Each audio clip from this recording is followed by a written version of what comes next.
So hi, I'm Hannah Bruce. I was the project officer on Beyond the Binary, and I'm here to talk to you a bit about the phone box behind me, which I'll describe in just a second. I'll describe myself as well.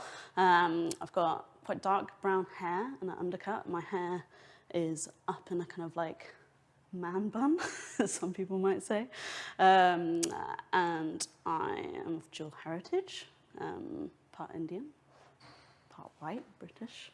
So I've got kind of olivey skin and I'm wearing all black, which is very typical of me. And so I'm going to talk to you a bit about the phone box behind me. First off, I'll give you a description of it. So it is essentially the same size of a kind of a normal phone box. If I had to approximate, maybe like 9 feet, but someone could tell me if that is wrong. And it is in vibrant pink, blue and white colours, which are the colours of the trans flag.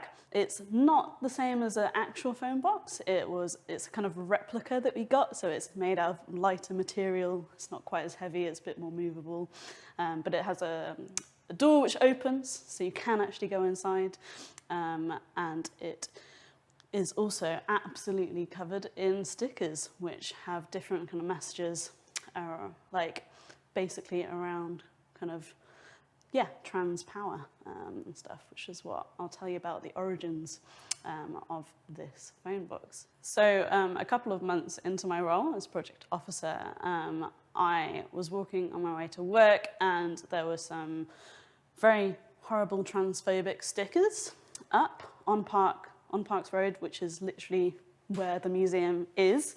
So I obviously was taking them down, but they were pretty much cropping up every day, every couple of days.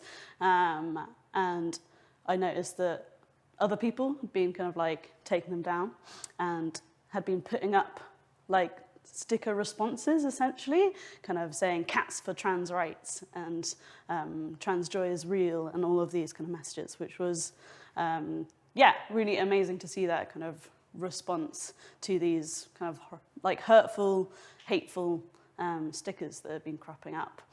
Kind of, again, probably like a month into this, I bumped into someone who was doing these responses to the kind of the negative, the transphobic stickers, and we got to talking about it, and we discussed how the phone box on Parks Road was very much, at least at the beginning, a kind of a focal point for the story. It was where, in fact, they first did a kind of a sticker response to the person or persons who are putting up these transphobic stickers.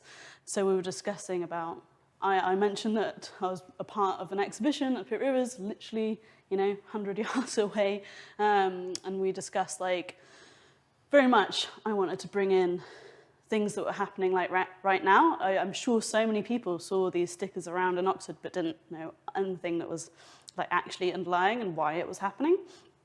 Because it's worth saying that after a couple of months, the sticker thing got massive. There were so many people responding. There was so much kind of like trans joy stickers, but also so many more people involved in taking down the hateful stickers, as they unfortunately also increased. So we were like, maybe we could create a space that is purely for the support for trans people, the place where the transphobic people, the TERFs, trans exclusionary radical feminists, can't reach, and to make sure that people understood what was happening if they just were walking past and like, what are all these stickers about?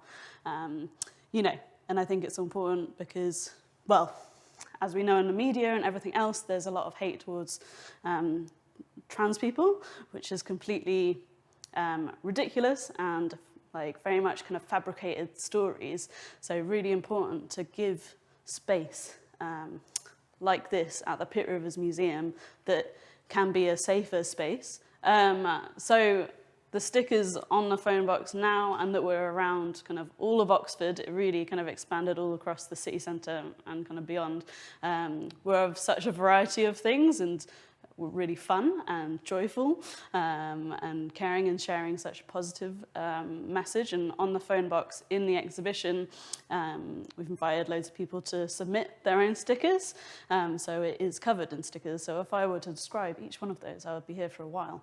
And I kind of love that the community and allies can kind of take the power back, you know, and give the power to the community. So yeah, there's also a TV inside with different videos, which kind of showcase the journey of what happened with the stickers from someone else's point of view. And the very much integral to all of this was at Stickers for the Win on Twitter. You should give them a follow. They really captured the whole story in Oxford, of the kind of the Twitter story, because yeah, literally like transphobic people were, and we don't know if it was like one person or if it's spread, but very much at the beginning it was like every morning and late afternoon they were going up, and they would take down all of the kind of trans joy stickers and the kind of positive messages. So it really became this kind of weird kind of dialogue that only actually stopped because of the pandemic, which is, you know, but it's worth saying that just because that stopped doesn't actually mean that the hate, that kind of stuff isn't still there and just presenting in another way. So I really just mainly hope as an exhibition this gives a space for people to feel proud of who they are, to feel connected to other people, to feel, you know, cared for, to feel, you know, hope and joy and everything like that. So for me, the phone box really encapsulates that.